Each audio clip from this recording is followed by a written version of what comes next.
15ই ফেব্রুয়ারি সকাল 7:20 আপ 13187 শিয়ালদা রামপুরহাট মা তারা এক্সপ্রেসে করে আমরা রওনা দিই বোলপুর শান্তিনিকেতনের উদ্দেশ্যে। আমাদের ট্রেন ছেড়ে দিল মা তারা এক্সপ্রেস 9 নম্বর প্ল্যাটফর্ম থেকে ঠিক সঠিক সময় 7:20-তে। আমরা গেছিলাম সেকেন্ড সিটিংয়ে, ভাড়া পড়েছিল 105 টাকা মাথা পিছু। এছাড়াও চেয়ার কার রয়েছে এই ট্রেনে, যেখানে ভাড়া 375 টাকা মাথা পিছু। এই ট্রেনটি রামপুরহাট যাওয়ার পথে নৈহাটি, ব্যান্ডেল জংশন, বর্ধমান জংশন, গুসকুড়া, বোলপুর শান্তিনিকেতন, প্রান্তিক, সাঁইথিয়া এবং তারাপীঠ রোডে স্টপ দেয়।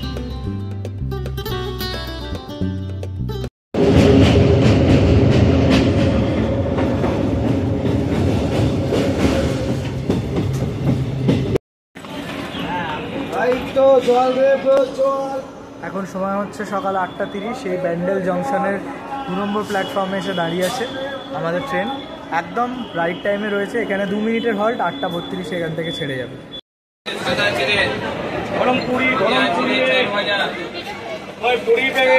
বর্ধমান জংশনে ট্রেন ঢুকলো, একদম রাইট টাইমে আছে, এখানেও হল্ট 2 মিনিটে।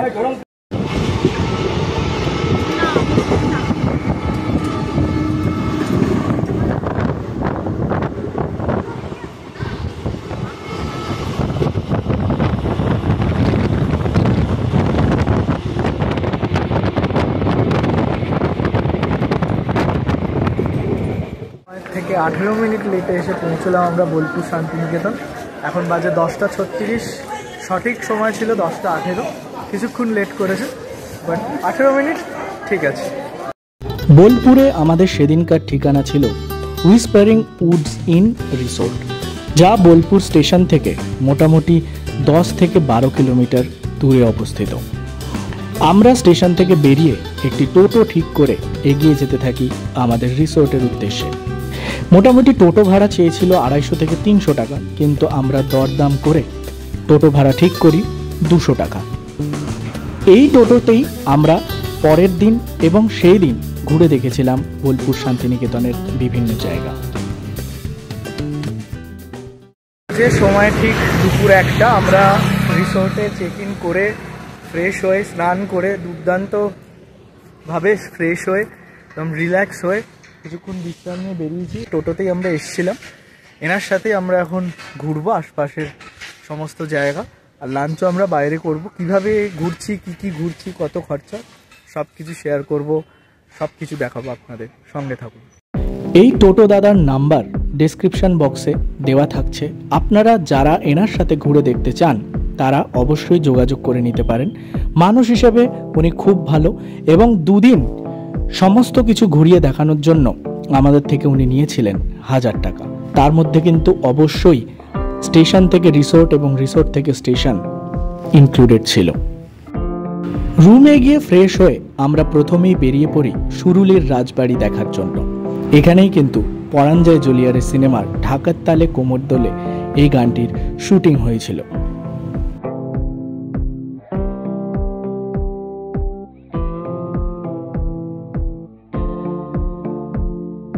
প্রায় 300 বছরের পুরনো এই সুরুল সরকার বাড়ি, যা আজ সুরুল রাজবাড়ি নামে পরিচিত।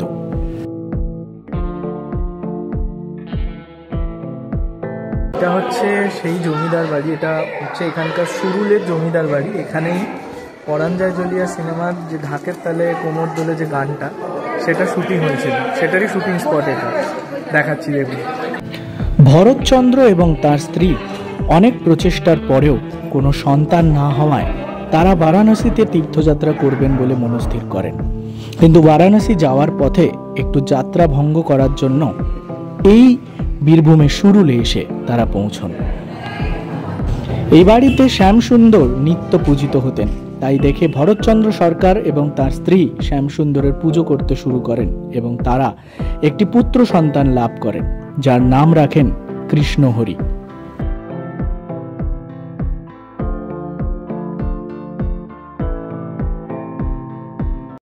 খুব সুন্দর, আর রোদের তেজ আছে কিন্তু ঠান্ডা ঠান্ডা একটা ভাব আছে বলে অতটা কষ্ট হচ্ছে না।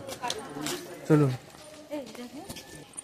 যদিও আমাদের দুর্ভাগ্য এখানে শিব মন্দির এখন বন্ধ।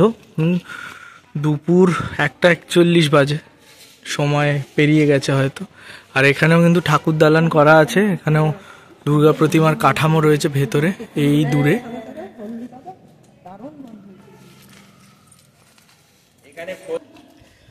আমাদের এই প্রথম স্পট দেখা হলো, এরপর আমরা এগিয়ে যাব আমাদের দ্বিতীয় গন্তব্যের উদ্দেশ্যে। দুপুর অনেকটা গড়িয়ে যাওয়ায় আমরা সুরুলের রাজবাড়ি দেখে এগিয়ে যেতে থাকি দুপুরের মধ্যাহ্ন ভোজনের জন্য। এই টোটো দাদার পরামর্শেই আমরা লাঞ্চ করেছিলাম আমার কুঠির পাশের একটি দুর্দান্ত বাঙালি রেস্তোরাঁ থেকে।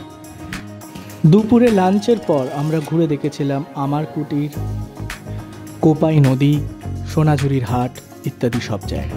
একে একে সব দেখাবো, সঙ্গে থাকুন।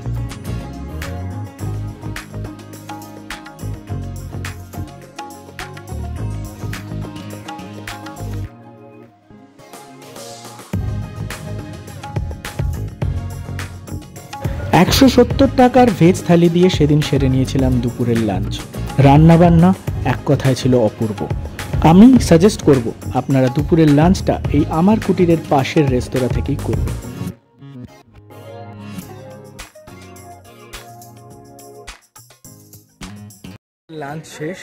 লাঞ্চ শেষ করে আমরা এসে নামলাম এই আমার কুটির যে সোসাইটি আছে সেখানকার এই শোরুমে। আর একটা মিউজিয়াম রয়েছে।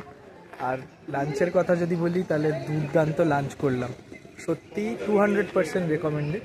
170 টাকা করে ভেজ থালি খেলাম আমরা 5 জন, পুরো পয়সা উসুল। দুর্দান্ত স্বাদ, দুর্দান্ত রান্না এবং এত হাইজেনিক, পরিষ্কার পরিচ্ছন্ন, তার সাথে রান্নার কোয়ালিটি একদম 200% রেকমেন্ডেড।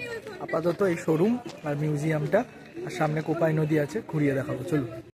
অমর কুটির বা আমার কুটির নামে পরিচিত এই স্থানটি মূলত একটি সমবায় শিল্পকলা কেন্দ্র, যা ভারতের পশ্চিমবঙ্গ রাজ্যের শান্তিনিকেতন থেকে প্রায় 15 কিলোমিটার দূরে বোলপুরের কাছে কোপাই নদীর তীরে অবস্থিত। এটি একসময় স্বাধীনতা আন্দোলনের কর্মীদের আশ্রয়স্থল ছিল এবং বর্তমানে চারু ও কারুশিল্পের প্রচারের জন্য একটি সমবায় হিসেবে কাজ করে। এখানে বিভিন্ন ধরনের কারুশিল্প যেমন কাঁথা স্টিচ, বাঁশ ও চামড়ার তৈরি বিভিন্ন সামগ্রী বিক্রির জন্য একটি শোরুম রয়েছে। দাম আমার বেশ বেশি মনে হয়েছে, তবে আপনারা চাইলে কিনতেই পারেন। এরপরে আমরা ঘুরে দেখে নিয়েছিলাম আমার কুটিরের একটি মিউজিয়াম। এখানে বিভিন্ন দেশপ্রেমীদের বিভিন্ন মূর্তি এবং তাদের ব্যবহৃত বিভিন্ন সরঞ্জাম রাখা রয়েছে, কারণ আগেই বললাম এই অঞ্চলটি ছিল বিভিন্ন স্বাধীনতা কর্মীদের আশ্রয়স্থল। তাই এই জায়গাটা অবশ্যই ঘুরে দেখবেন, এটা আপনাদের ভালো লাগতে বাধ্য। এরপরে মিউজিয়ামেরই ধারের একটি রাস্তা দিয়ে জঙ্গলের মধ্যে দিয়ে চলে গেছিলাম কোপাই নদীর তীরে। অসাধারণ অভিজ্ঞতা হয়েছিল সেদিন।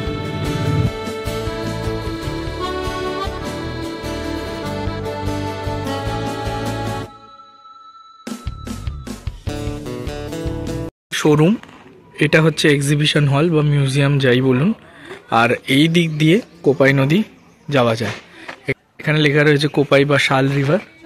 তো এই যে ট্রেলটা, এই ট্রেলটা দিয়ে যেতে হবে আমাদের কোপাই নদীর দিকে।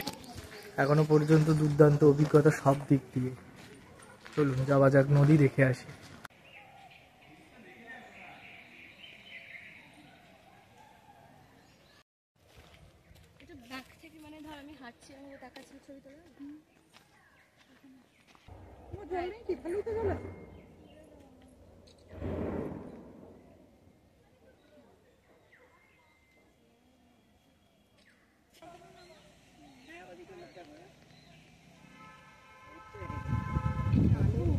ইচ্ছে ছিল এই কোপাই নদী দেখার, তো এখন দুপুর হয়ে গেছে, মানে বিকেলের পথে। এই মানে আলো ছায়ার খেলার মাঝখান দিয়ে হেঁটে এসে কোপাই নদী দেখলাম। যদিও জল এখন বেশি নেই, বর্ষাকালে অনেক বেশি জল থাকে, কিন্তু তাও এগুলো হচ্ছে ইমোশন। তো দুর্দান্ত সময় কাটছে, দারুণ অভিজ্ঞতা। এখনও অনেক স্পট বাকি, সোনাঝুরি হাট বাকি, শান্তিনিকেতন মার্কেট বাকি, সব কিছু দেখাবো। চলো এগিয়ে যাই পরের গন্তব্যের উদ্দেশ্যে। অমর কুটির এবং কোপাই নদী দেখে আমরা এগিয়ে যেতে থাকি বুদ্ধা পার্কের দিকে। এখানে একটি বুদ্ধ মূর্তি রয়েছে যা 34 ফুট উঁচু।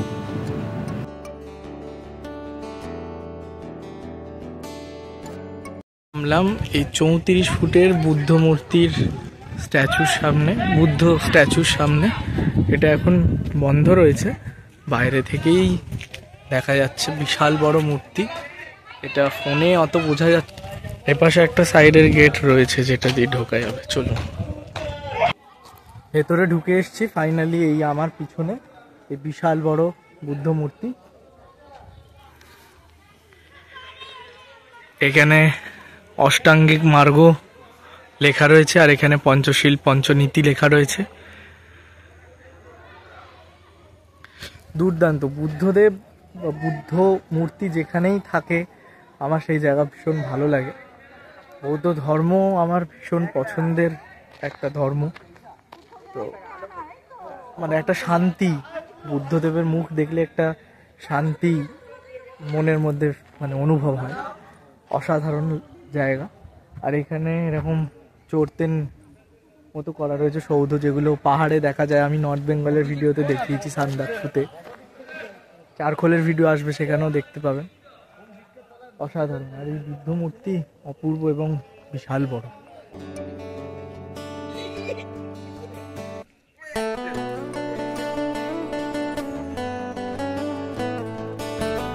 আকর্ষণ সোনাঝুরির হাট। এখানে এসে আমরা নেমেছি। এখন এখানে আমরা মোটামুটি 40-45 মিনিট মতো থাকবো, নিয়ে এখান থেকে আবার 4টায় রওনা দেবো বিশ্বভারতী যাওয়ার জন্য। সোনাঝুরি হাট বা খোয়াই মেলা, যা শনিবারের হাট নামেও পরিচিত, পশ্চিমবঙ্গের শান্তিনিকেতনে স্থানীয় কারিগরদের দ্বারা প্রতিষ্ঠিত একটি সাপ্তাহিক শনিবারের বিকেলের বাজার হলো এই সোনাঝুরির হাট। এটি প্রতি শনিবার খোয়াই বা কোপাই নদীর তীরে অনুষ্ঠিত হয়। এই খোয়াই অঞ্চল এবং নদীর নামানুসারে এই মেলার নামকরণ করা হয়েছে। এই মেলার উদ্বোধনী দিনের কারণে এটিকে শনিবারের হাটও বলা হয়ে থাকে। সময় হচ্ছে বিকেল 4:27। আমরা এসে নামলাম এই রবীন্দ্র মিউজিয়ামের এখানে। তো এখন এই ভেতরে চত্বরে জাস্ট ঢুকলাম টিকিট কেটে। এখানে হচ্ছে এন্ট্রি ফি 100 টাকা মাথা পিছু। আর যারা এখানকার স্টুডেন্ট রয়েছে, তাদের স্টুডেন্ট কার্ড থাকলে তাদের 10 টাকা। কিন্তু এখানে একটা বিষয় রয়েছে, সেটা হচ্ছে বিকেল 4:30 পর্যন্ত টিকিট কাউন্টার খোলা থাকে, এবং 4:30 পর যদি আসেন তাহলে টিকিট পাবেন না ভেতরে ঢোকা। আর 4:30 আগে টিকিট কেটে যদি ভেতরে ঢোকেন তাহলে মিউজিয়ামের ভেতর থাকতে পারবেন বিকেল 5টা পর্যন্ত। আর বাইরের চত্বরে মোটামুটি 5:30-5:45 অবধি থাকতে পারবেন।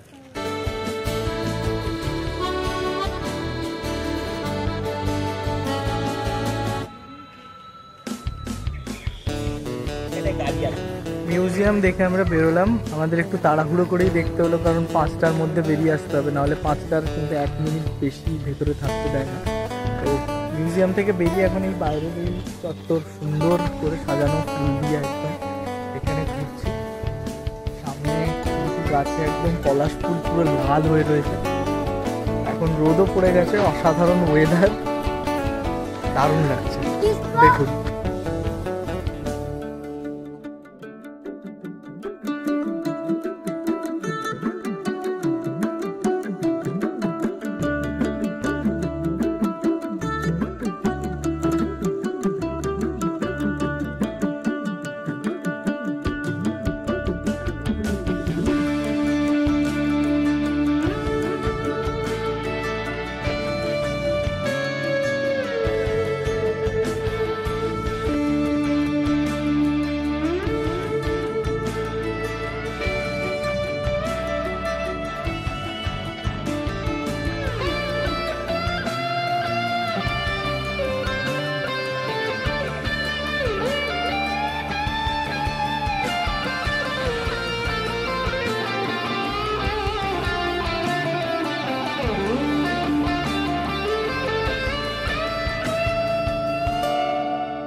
সময় হচ্ছে রাত 9:20। ঘুরে এসে ফ্রেশ হয়ে রুমে বসে সব গল্প আড্ডা হচ্ছিল। এখন ডিনারের জন্য এসছি। ডিনার আমরা এই রিসোর্টেরই যে রেস্টুরেন্ট রয়েছে, আরণ্যক রেস্টুরেন্ট, সেখানেই করছি। এইটা রেস্টুরেন্ট। তো রাত্রিবেলা এই রেস্টুরেন্টটা আরও সুন্দর লাগছে, এত সুন্দর আলো দিয়ে সাজানো। দেখাচ্ছি, একবার দেখুন এই যে রাতে এই রিসোর্টটা কতটা সুন্দর লাগে। আমি সকালের ভিউটা দেখাইনি, কারণ আজকে সময় হয়নি। কালকে ভোরবেলা উঠে পুরো আমি রিসোর্টটার একটা ট্যুর দেব, তখন সকালের রিসোর্টটা কেমন লাগে সেটা দেখতে পাবো। এখন রাত্রিবেলাটা কেমন লাগে একবার দেখুন। এইখানে হরিণ করা রয়েছে, এখানে একটা পাহাড় মতো করে, তার ওপর আমাদের জাতীয় পাখি ময়ূর, এবং এই যে আলোটা, এর পিছনে যে রুমটা, এই যে এটাই হচ্ছে আমাদের একটা রুম, যেটায় বাবা মা রয়েছেন। এইখানটা হচ্ছে ডিনার বা লাঞ্চের এরিয়া, মানে রেস্টুরেন্ট। এটা মানে বাচ্চাদের জন্য এরকম স্লিপ, এখানে ঢেকি করা রয়েছে, এখানে দোলনা রয়েছে, আর ওখানে খুব সুন্দর একটা ফোয়ারা রয়েছে যেটা কালার চেঞ্জ হচ্ছে, এই যে লাল কখনো নীল। আর পুরো রিসর্টটা এরকম গাছপালা দিয়ে সাজানো। দুর্দান্ত একটা ভাইব রয়েছে। ওপাশটা যাচ্ছি না এখন, কারণ ওদিকটা একটু অন্ধকার রয়েছে, আর এতটা ভালো করে বোঝাতে পারবো না। কাল সকালে পুরো রিসর্টটার একটা আমি ট্যুর দেব। এখনও পর্যন্ত দুর্দান্ত এক্সপিরিয়েন্স। আমরা সন্ধ্যেবেলা স্ন্যাক্স অর্ডার করে খেলাম, যেটা আপনারা অলরেডি দেখেছেন। ফিশ ফ্রাই ছিল 6 পিস, সেটা 180 টাকা। আর 6 পিস চিকেন পকোড়া ছিল, সেটা 150 টাকা। তো আমরা ওরকম 2 প্লেট এই রেস্টুরেন্ট থেকে অর্ডার করে খেলাম। ডিনারের জন্য আর বাইরে যাচ্ছি না, কারণ শরীর দিচ্ছে না, তাই এখানেই খাচ্ছি। যেটা খাবো শেয়ার করব। তো এই হচ্ছে মেন রিসোর্টের বিল্ডিং। কাল সকালে ভালো করে দেখাবো। আপাতত ঝটপট গিয়ে ডিনার করে নিই, কারণ কাল সকালে উঠে ফ্রেশ হয়ে স্নান করে ব্রেকফাস্ট করে আমাদের 11টা থেকে 11:30টার মধ্যে রিসোর্ট থেকে বেরিয়ে যেতে হবে। নিয়ে আমরা কঙ্কালী দেবী মন্দির দেখে, আরও একটা দুটো জায়গা দেখে আমরা বিকেলের মধ্যে বোলপুর স্টেশনে চলে যাব, কারণ সেখান থেকে আমাদের ফেরার ট্রেন রয়েছে। কাল সকালে বাকি গল্প শেয়ার করব। আপাতত ডিনার করে নিই, এবং রিসোর্টটা সকালে কেমন সেটা কাল দেখাচ্ছি। আমরা এটার বাইরে ছিলাম। এই হচ্ছে আমাদের রাতের ডিনার। এখানে রয়েছে 1 প্লেট চিলি চিকেন, এটা রয়েছে চিকেন কষা, আর এখানে রুটি, আর ওদিকে স্যালাড। সিম্পল কিন্তু দুর্দান্ত ডিনার। সবাই বসে গেছে, তাড়াতাড়ি খেয়ে নেবো। দেখা হচ্ছে কাল।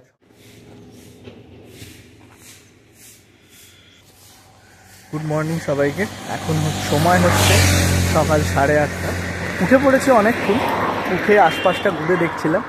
তবে যেমন আপনাদের কথা দিয়েছিলাম যে সকালবেলা এই রিসোর্টটা ঘুরিয়ে দেখাবো, সকালবেলা কতটা সুন্দর। চলুন ভালো করে পুরো রিসোর্টটা একটা ট্যুর দিয়ে দিই। এদিক দিয়ে আমরা এসছিলাম স্টেশন দিয়ে। এই হচ্ছে বোর্ড লাগানো এখানে, আর এই হচ্ছে এন্ট্রান্স। এর আরেকটা এন্ট্রান্স ঠিক অপোজিট সাইডে আছে, ওপাশে। এখানে লাগোয়া রেস্টুরেন্টও আছে এই রিসোর্টের নিজস্ব। সেই রেস্টুরেন্টটার নাম হচ্ছে আরণ্যক রেস্টুরেন্ট। এরকম শুরুতে এরকম সুন্দর গাছপালা দেওয়া, আর দেখেই বুঝতে পারছেন যে ভর্তি গাছপালা রয়েছে, যেটা আরও ভালো লাগে রিসোর্টে। এটা মেন গেট। ভেতরে এরকম পুরো চত্বর করা, যার ভেতর পুরো বাগান এবং বসার জায়গা করা রয়েছে। এরকম গাছের মাঝখানে সুন্দর সুন্দর বসার জায়গা। এখানে একটা ফোয়ারা রয়েছে, যেটা কাল রাতে দেখাচ্ছিলাম যে লাইট চেঞ্জ হচ্ছিল। এদিকে পুরো এরকম গাছপালা। ওপাশে এই সাঁওতালি নৃত্যের মূর্তি করা রয়েছে সাজানো। এখানে বেসিন রয়েছে। এই সব জায়গায় বসে আপনারা আড্ডা দিতে পারেন। এখানে কিন্তু বারবিকিউ করারও জায়গা রয়েছে, যারা চাইবেন তারা করতে পারবেন। আমরা করিনি। এটা আরেকটা পার্ট রিসোর্টের। এটা এসি, দেখছেন এসি লাগানো রয়েছে। এটা হচ্ছে সব রুমগুলো এদিকে এসি। আর এই যে সেকশনটা যেটাতে আমরা রয়েছি, এটা হচ্ছে নন এসি। এই পুরোটাই হচ্ছে আমাদের এই হুইসপারিং উডস ইন রিসোর্ট। এবার যদি ভাড়ার কথা বলি, আমাদের নন এসি রুমের ভাড়া পড়েছে 1350 টাকা। এখানে কিন্তু ফুডিং নেই, শুধুমাত্র সকালের বেড টিটা ইনক্লুডেড। কোনো রকম ফুডিং বাদ দিয়ে 1350 টাকা। আপনি যদি আমার নাম করেন তাহলে আপনি ডিসকাউন্ট কিছুটা পেতে পারেন। আমি দাদাকে বলে রেখেছি, এখানকার যিনি ম্যানেজার তার নাম হচ্ছে লোকনাথ বাবু। আমি ডেসক্রিপশন বক্সে ওনার নাম্বার দিয়ে দেবো, বুকিংয়ের নাম্বারও দিয়ে দেবো। ওনাকে কল করেও আপনি বুকিং করতে পারেন, বা অনলাইনেও আছে। অনলাইনে প্রাইস কিছুটা বেশি দেখায়, সেখানে তো আপনি ডিসকাউন্টের কথা বলতে পারবেন না, কিন্তু যদি কল করে বুক করেন, আমার নাম বলেন, তাহলে কিছুটা ডিসকাউন্ট পেতে পারেন। এবার এই সাইডটা দেখিয়ে দিই। এই হচ্ছে আমাদের রুমে যাওয়ার এন্ট্রি। আমাদের রুম ফার্স্ট ফ্লোরে রয়েছে, এই সিঁড়ি দিয়ে উঠে ডান দিকে। এইগুলো হচ্ছে আমাদের রুম। এই যে এইটা আমাদের একটা রুম, আর একটা রুম এর ওপাশে রয়েছে। এই ব্যালকনিটা আমাদের রুমের সাথে লাগোয়া। এইটা হচ্ছে কালকের রাতের সেই জায়গা, হরিণ, এখানে ময়ূরটা করা এরকম সুন্দর গাছপালা দিয়ে। এইটা ব্যালকনি, বুঝতে পারছেন কত সুন্দর জায়গা ব্যালকনিটা। পুরো এই ভিউটা রাত্রিবেলা পাওয়া যায়। আর বাচ্চা থাকলে তাদের জন্য কিন্তু দারুণ ব্যবস্থা সব করা রয়েছে, তাদের কোনোভাবেই বোরিং লাগবে না। এইটা হচ্ছে রিসেপশন, চলুন দেখিয়ে দিচ্ছি। আচ্ছা, এইটা কালকে রাতে দেখালাম। এটা হচ্ছে ডিনারের জায়গাটা, ডিনার লাঞ্চ করার যে রেস্টুরেন্টটা, আরণ্যক রেস্টুরেন্ট। এখানেই আমরা বসে কাল খেয়েছি। এটা হচ্ছে বেসিন, হাত ধোয়ার জায়গা করা রয়েছে। আচ্ছা, এইদিকে রিসেপশন আছে। তার আগে এখানে দেখুন কি সুন্দর ছোট্ট একটা জলাশয় করা, তার মধ্যে পদ্ম ফুটে রয়েছে, দুদিকে দুটো হাঁস করা, এখানে ব্যাঙ বসে আছে। মানে অসাধারণভাবে সাজানো কিন্তু পুরো রিসোর্টটা। এইরকম রাস্তা দিয়ে মানে রিসোর্টে যদি এরকম সাজানো গোছানো এরকম রাস্তা করা থাকে, রিসোর্টেই আপনার সময় কেটে যাবে একদিন। এইখানে শুধু দেখুন, এই দেখুন আরণ্যক রেস্টুরেন্ট এখানে লেখা রয়েছে। এখানে বসেও আপনারা রাত্রিবেলার ডিনার করতে পারেন। রাতে যদি ডিনার করেন ব্যাপারটা জমে যাবে, দিনের বেলাও খেতে পারেন। ওখান থেকে খাবার নিয়ে এসে এখানে খেতে পারেন। এইটা হচ্ছে রিসেপশন, এই হচ্ছে রিসেপশন। আর এইখানে দেখুন, যারা এই যে রেস্টুরেন্টে খাবেন তারা এখানে হাত ধুতে পারবেন। যদিও কাল আমরা ভেতরে খেয়েছিলাম, কিন্তু আমি কিন্তু এখানে এসে হাত ধুয়েছিলাম পুরো রাত্রিবেলা এখান দিয়ে এসে। এগুলো এক্সপিরিয়েন্স। আর এপাশেও দোলনা করা রয়েছে। এখানেও একটা ছোট জলাধার আছে, যার মধ্যে অজস্র ব্যাঙ রয়েছে। কাল রাত্রিবেলা আমরা দেখছিলাম, মানে ব্যাঙ সাঁতার দিচ্ছে আর কাছে গেলেই লাফিয়ে চলে যাচ্ছে। আর এর পাশেই হাইওয়ে, দেখুন গাড়ি যাচ্ছে, এটা হাইওয়ে। এই হচ্ছে টোটাল রিসোর্ট। আর এই পাশেও একটা সুন্দর মাঠ করা রয়েছে। এই হচ্ছে টোটাল রিসোর্ট, সব মিলিয়ে জাস্ট দুর্দান্ত। কাল একটা দিন একটা রাত অসাধারণ কেটেছিল আমাদের। তো আমাদের এখান থেকে চেক আউট হচ্ছে সকাল 11টায়। এখানে চেক ইন সকাল 12টা, আর চেক আউট পরের দিন সকাল 11টায়। এসি যে রুম, সেগুলো ডিলাক্স রুম আছে, সেগুলোর ভাড়া 2200 টাকা। তার মধ্যে কিন্তু ব্রেকফাস্টটা কমপ্লিমেন্টারি থাকে। আমরা ইনক্লুড করাইনি, আমরা নর্মাল যেটা প্রিমিয়াম রুম সেটাই নিয়েছিলাম, ডিলাক্স রুম নিইনি। তাতে ফুডিংটা নেই। তো সব মিলে অসাধারণ এক্সপিরিয়েন্স হলো।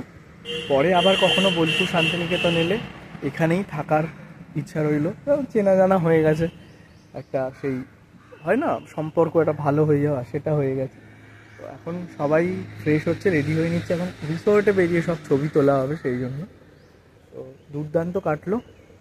তবে আমাদের ব্রেকফাস্ট হয়নি, সবার ফ্রেশ হওয়া হয়ে গেলে আমরা বেরিয়ে সামনের দোকান থেকে ব্রেকফাস্ট করে নেব। অসাধারণ। জানাবেন কেমন লাগলো রিসোর্টটা। এটা কিন্তু আমার মিসেসের পছন্দ করা, ওই খোঁজ করে বের করেছিল যে এটায় থাকা হবে। জানাবেন অবশ্যই কেমন লাগলো। আর আমাদের রুমগুলো একবার দেখিয়ে দিই, চলুন, যে আমরা কীরকম রুম পেয়েছি, আমাদের রুমগুলোর কন্ডিশন ঠিক কীরকম, চলুন দেখিয়ে দিই। এই হচ্ছে ঢোকার জায়গা, এটা আবার দেখাচ্ছি ডিনার লাঞ্চের জায়গা। আমাদের রুম হচ্ছে এই সিঁড়ি দিয়ে উঠে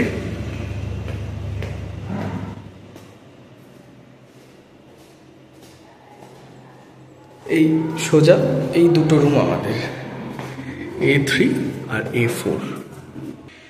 এই হচ্ছে আমাদের রুম। এরকম এন্ট্রি, এদিকে টিভি ফিভি দেওয়া রয়েছে, এদিকে একটা বড় উইন্ডো, ওপাশে একটা জানলা আছে। এখানে একটা ডাবল, মানে দুটো সিঙ্গেল বেডকে জোড়া লাগিয়ে একটা ডাবল বেড করা, কিন্তু 3 জনে অনায়াসে শোয়া যায়।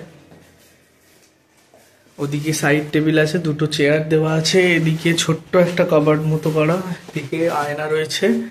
আর এই হচ্ছে ওয়াশরুম, সব কিছু রয়েছে পরিষ্কার। গিজার দেওয়া রয়েছে, সব ঠিকঠাক কাজ করে। এদিকে আয়না আছে, বেসিন আছে, এখানে হ্যাঙ্গারও রয়েছে। রাস্তা দিয়ে আমরা রিসোর্টে ব্রেকফাস্ট করিনি, আমরা এসে এরকম একটা দোকান, এখানে ব্রেকফাস্ট করলাম। সামনেও একটা দোকান আছে। যদি এসি রুম নেন তাহলে ব্রেকফাস্ট ইনক্লুডেড, কিন্তু আমাদের তো ব্রেকফাস্ট ছিল না কমপ্লিমেন্টারি, আমরা এখানে এসে ব্রেকফাস্ট করলাম। রেস্টুরেন্টেও করতে পারেন, কিন্তু যা হয় দাম বেশি। এখানে এসে আমরা ডিম টোস্ট, চা, বিস্কিট, ঘুগনি, পাউরুটি দিয়ে দারুণ ব্রেকফাস্ট করলাম জমিয়ে। এখানে পুরি তরকারিরও ব্যবস্থা রয়েছে, সব কিছুই পেয়ে যাবেন মোটামুটি ব্রেকফাস্টের জন্য। রুটি চাইলে রুটিও পাবেন, সব কিছুই রয়েছে। এখানে আসতে পারেন আপনারা। খাবারের কোয়ালিটি খুব ভালো, ভদ্রলোক, ওনাদের ব্যবহারও খুব ভালো। এখান দিয়ে 2 মিনিটের হাঁটা, 2 থেকে 3 মিনিট সোজা গেলেই আমাদের। দ্বিতীয় দিন ব্রেকফাস্ট করে আমরা প্রথমে ঘুরে দেখে নিয়েছিলাম সৃজনী শিল্পগ্রাম। প্রায় 26 বিঘা জমি জুড়ে বিস্তৃত এই সৃজনী শিল্পগ্রাম। বিশ্বভারতী বিশ্ববিদ্যালয়ের খুব কাছে এই সৃজনী শিল্পগ্রাম অবস্থিত হওয়ায় এখানে প্রচুর ছাত্র এবং শিক্ষক সম্প্রদায় নিয়মিত এই কমপ্লেক্স পরিদর্শন করে। এখানে প্রবেশ মূল্য 30 টাকা মাথাপিছু এবং বাচ্চাদের জন্য 10 টাকা মাথাপিছু। এখন সময় হচ্ছে দুপুর 12:12। আমরা এসে পৌঁছলাম এই সৃজনী শিল্পগ্রাম। আজকে এই 2-3টে স্পটে বাকি আছে, সৃজনী শিল্পগ্রাম এবং কঙ্কালীতলা দেবী মন্দির। তো আপাতত সৃজনী শিল্পগ্রামে ঢুকলাম। এখানে এন্ট্রি ফি হচ্ছে 30 টাকা মাথাপিছু। ঘুরিয়ে দেখাচ্ছি। এখানে আসাম, বিহার, ঝাড়খণ্ড, মণিপুর, উড়িষ্যা, সিকিম, ত্রিপুরা, পশ্চিমবঙ্গ এবং আন্দামান ও নিকোবর দ্বীপপুঞ্জে ঐতিহ্যবাহী 9টা কুঁড়ে ঘর আলাদা করে গঠিত রয়েছে। এর উদ্দেশ্য হলো প্রতিটি কুঁড়ে ঘরের মধ্যে প্রতিটি রাজ্য এবং তাদের সংস্কৃতি বাস্তবসম্মত আভাস প্রদান করা।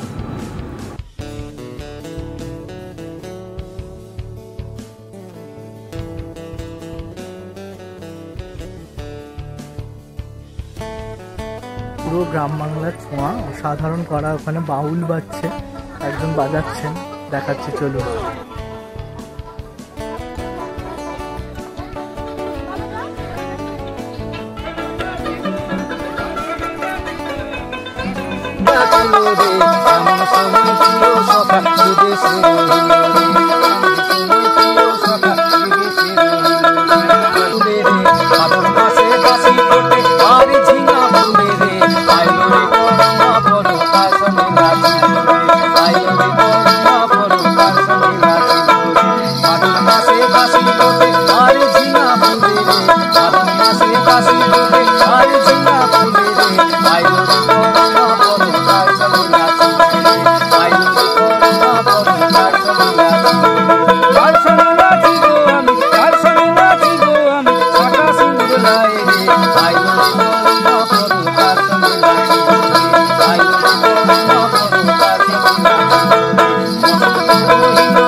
এখানে আদিবিম্ব নামে লোক চিত্রকলার একটি আর্ট গ্যালারিও রয়েছে।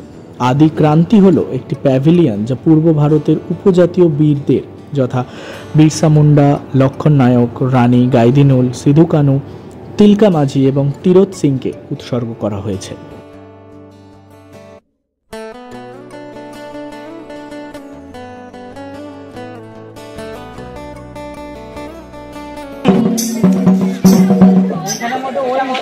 এখানে এখন মা সায়ন্তী দুজনে গেছে।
যাই হোক, সব মিলিয়ে সেদিনকার এই সৃজনী শিল্প গ্রামে ঘুরে বেড়ানোর অভিজ্ঞতা ছিল দুর্দান্ত।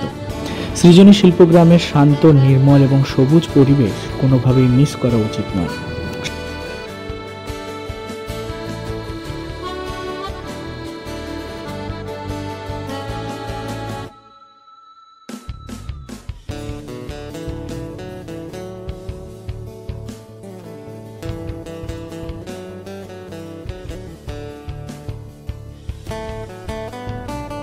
আমরা এখনো ঘুরছি এই সৃজনী শিল্পগ্রামের ভেতরে।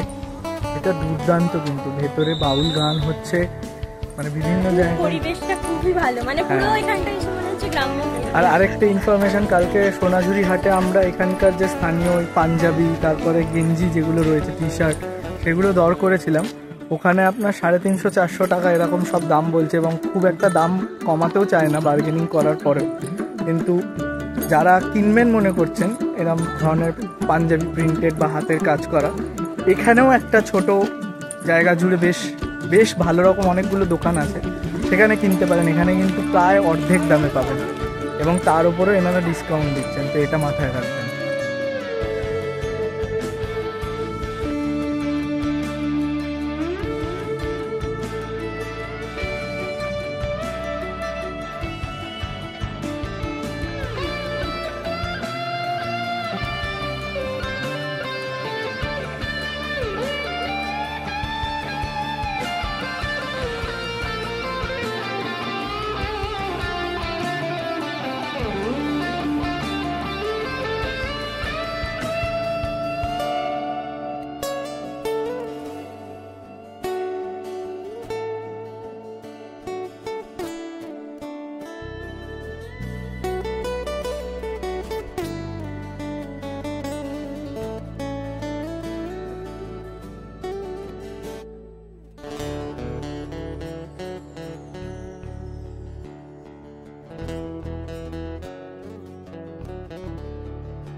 একটা 7:40 এই কঙ্কালীতলা ঢুকছি আমরা, প্রায় 8 ঘন্টা মতো সময় লাগে।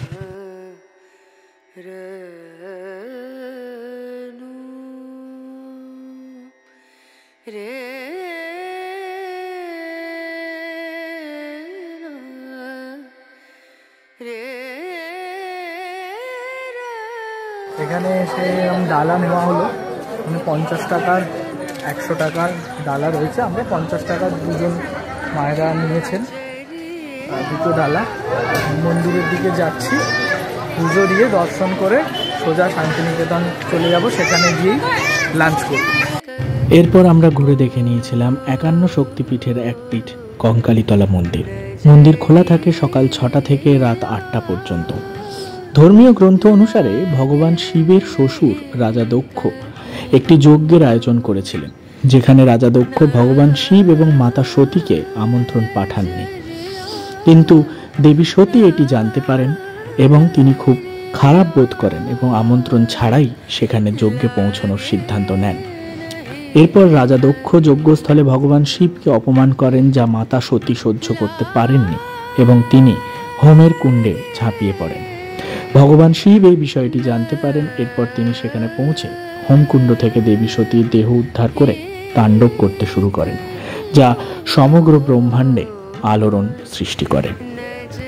এখানে দেবীর নাম দেবগর্ভা ও ভৈরব রুরু।